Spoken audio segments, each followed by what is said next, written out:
Welcome to the Slop Farm. Enjoy the video.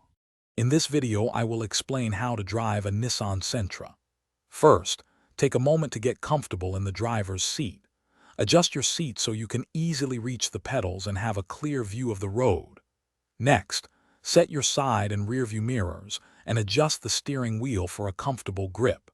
Make sure the parking brake is engaged. Then insert the key or press the start button while keeping your foot on the brake pedal to start the engine. Now that the engine is running, let's talk about getting moving. Your Sentra's automatic transmission has standard positions: park, reverse, neutral, drive, and sometimes low. To drive forward, shift into drive, release the parking brake, and gently press the accelerator pedal. Remember to maintain a safe following distance, typically 3 seconds behind the vehicle in front of you, to allow for proper reaction time. Braking smoothly is crucial for safety. Apply steady, even pressure to the brake pedal to slow down and stop.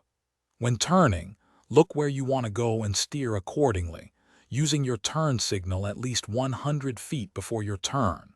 Always anticipate what other drivers might do and be aware of road conditions, like wet surfaces, to adjust your driving safely.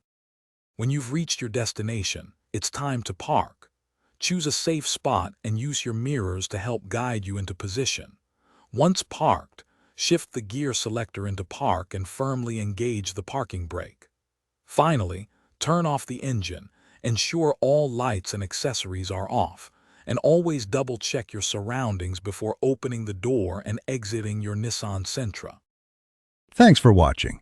Consider subscribing if we helped you today.